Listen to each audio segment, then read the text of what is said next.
उलमाए कराम, बुजुर्गों, दोस्तों, साथियों, ख़वातीन इस्लाम, प्यारे बच्चों, मैंने सूरह आराफ नंबर 7 की आयत नंबर 128 पढ़ी है। मेरा टॉपिक ये है जो अल्हम्दुलिल्लाह मैंने किताब तरतीब दी है, हिंदुस्तान की आज़ादी में मुसलमानों की कुर्बानियाँ।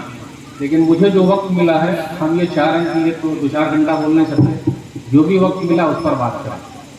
आज देख लीजिए इस टॉपिक पर बोलने की ज़रूरत क्यों है।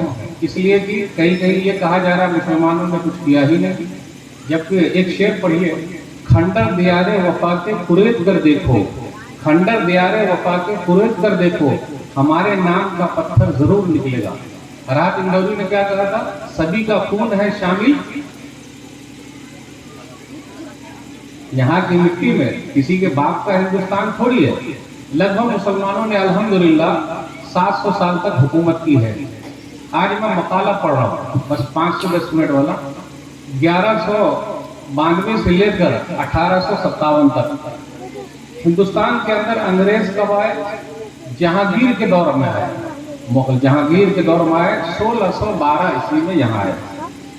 1661 ईस्वी में औरंगजेब ने उनको भगाया, ये भाई जाओ। ये अलग बात है कि लोग उनका नाम अलग तरीके से लेते हैं। डॉक्टर राम पुनियानी को आप पढ़िएगा तो पता चलेगा। फिर उन लोगों ने मिन्नत समाजत की तो मान गए। डॉक्टर राम पुनियानी को आप वीडियो में सर्च कीजिएगा तो वो कहते हैं कि औरंगजेब और अकबर दोनों 50-50 साल तक हुकूमत किए हैं, और औरंगजेब की कैबिनेट में 34% हिंदू थे, और औरंगजेब ने 50 साल हुकूमत किया, लेकिन भारत के खजाने से खर्च के लिए पैसा नहीं लिया। टोपी सिल के काम चलाए, कुरान लिख के काम चलाए। ये है उन्होंने, ये मैं नहीं कहता, ये डॉक्टर राम पुनियानी कहते हैं। इसलिए डॉक्टर राम पुनियानी को सर्च कीजिएगा। डॉक्टर राम पुनियानी ये भी कहते हैं कि औरंगजेब ने 3 मंदिरों को दान दिया है, महाकाल मंदिर, फिर इसी तरह कामाख्या के अंदर जो मंदिर है, फिर इसी तरह भगवान कृष्ण की मंदिर है यूपी में। ये खुलासे के बाद अब मैं इस नतीजे पर पहुंचा कि 1740 में, अब एक सन के हिसाब से हम चलेंगे 1-2 मिनट, बस आप उसको लिख भी सकते हैं, दिमाग में लग सकते हैं। 1740 ईस्वी में सबसे पहले जिहाद की सबीलिल्लाह की रूज फूकी। किसने फूकी है? शाह वलीउल्लाह मुहद्दिस देहलवी ने। फिर इसी तरह 1754 में हम आ गए, हम बंगाल के इलाके में। ये बिहार और बंगाल सब एक ही था उस जमाने में। ये दरभंगा जो हम लोग बोलते हैं ना, दरभंगा, ये दरभंगा नहीं है, असल में वो दरे बांगा है। दरे बांगा मतलब बंगाल में घुसने का रास्ता, उसका नाम यही है। तो 1754 अली वर्दी खां जो थे नवाब सिराजुद्दौला के नाना, उनके साथ लड़ाई हुई। 1757 में इनके साथ नवाब सिराजुद्दौला। 1857 को हम और आप याद करते हैं, लेकिन उससे पहले 100 साल पहले। अब उसके बाद क्या हुआ, जब पूरे भारत में जब कब्जा हो गया तो सबसे ज्यादा तकलीफें जिन्होंने उठाई वो अहलदीस थे, और खास तौर पर पूरे मुसलमान ज्यादा है उसमें, 95%।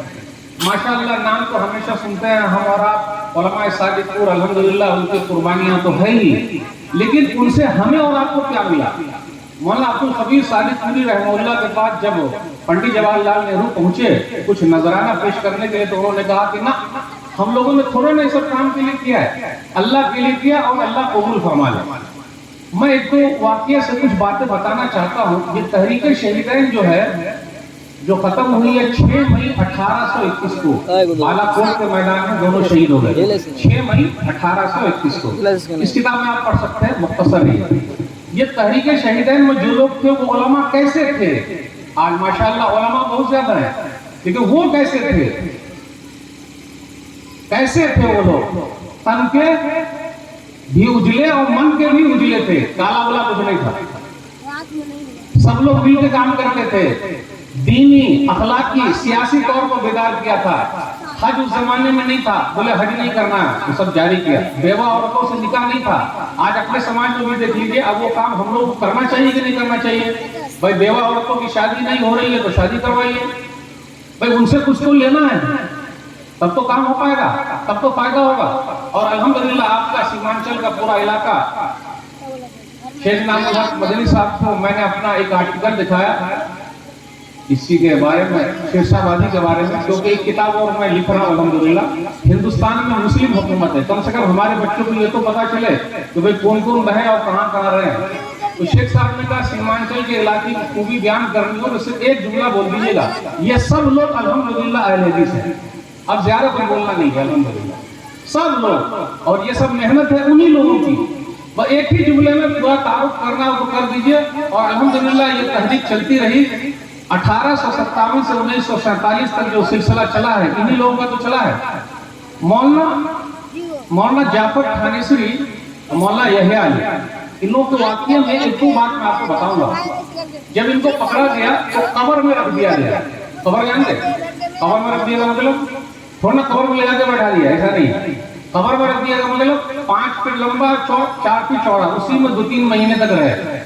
50 साल के बूढ़े को 47 साल के बूढ़े को किस तरीके से चलाया जा रहा है, अल्लाह अकबर।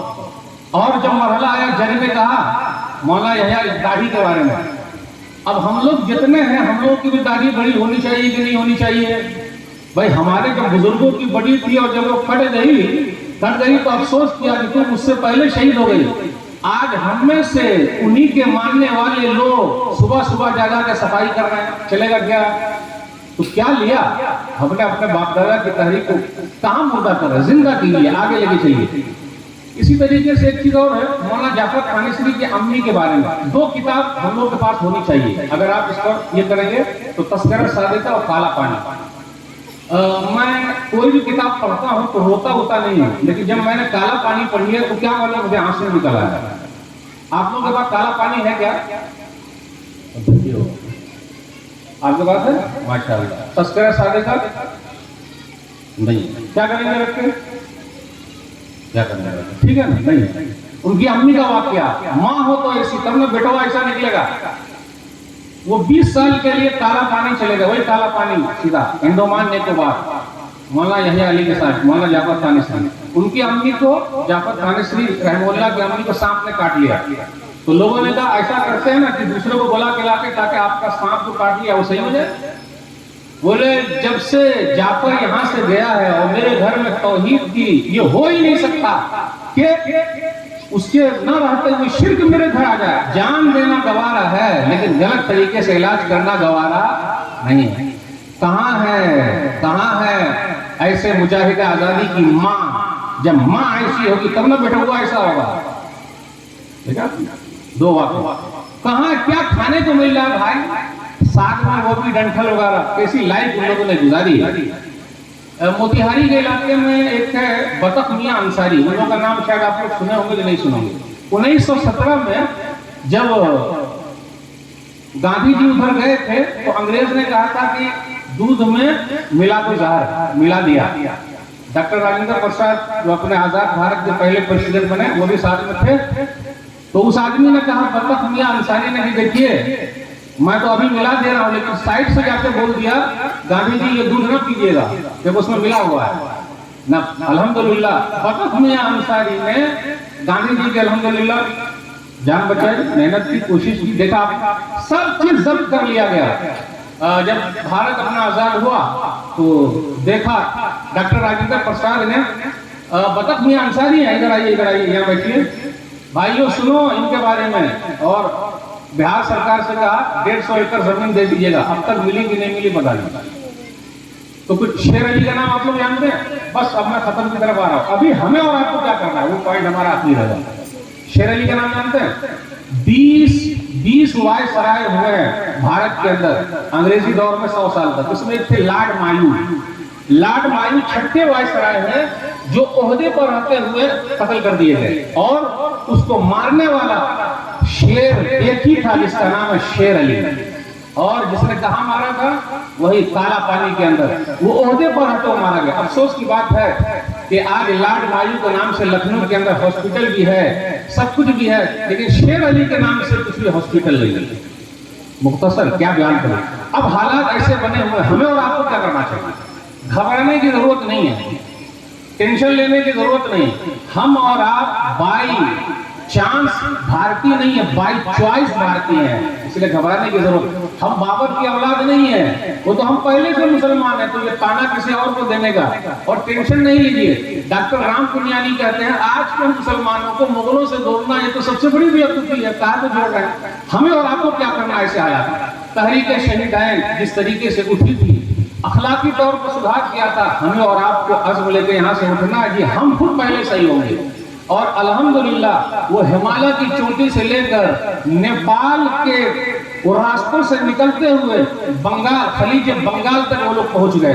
कैसे अल्लाह वाले लोग, क्या खाने को कुछ मिलता था, कैसे जिंदगी उन्होंने गुजारी है। इसलिए मेरे भाइयों, अपनी जिंदगी पूरी तरीके से तैयार कर लीजिए, अमल करके दिखाइए, तब होगा। दूसरी चीज, उलमा बात करें। अपने यहाँ क्या हो रहा है, कोई भी बात कर रहा है तो उलमा मौजूद है, मौलवी साहब के सामने मौलवी साहब मुंह ताक रहा है, कोई भी बात कर रहा है, जी नहीं, जो जिम्मेदार है वो बात करेगा। जितने भी मसाइल आए कुरान और हदीस को पकड़ कर रखना है, उसी में हमारी कामयाबी है। और जो हम और आप बोल रहे ना, ये ऐसा कर दिया, वो ऐसा कर दिया, आपने क्या किया है, अपने आप को खुद बदलिए। इन्नल्लाह ला युगय्यिरु मा बिक़ौमिन हत्ता युगय्यिरु मा बिअनफुसिहिम। सूरह सूरह नंबर 13 आयत नंबर 11। अल्लाह उस कौम की हालत को नहीं बदलता जब तक कि कौम खुद न बदल डाले। सही की तरफ भी हो जाएगा, गलत की तरफ भी हो जाएगा, बदलिए। फजर की नमाज में हमारी और आपकी हालत कैसी है? अब कहाँ है दर्स कुरान, कहाँ है दर्स हदीस, कहाँ है अकीदे की किताबें, कहाँ पढ़ी जा रही है? अल्हम्दुलिल्लाह मदरसे खुल रहे, मुबारकबाद मुबारकबाद मुबारकबाद। लेकिन जितने ज्यादा मदरसे खुल रहे उतने ज्यादा, इसलिए मदरसा अगर इबादत है तो ठीक है, लेकिन मदरसा अगर तिजारत है तो तहरीक शहीदैन के मकसद को हम और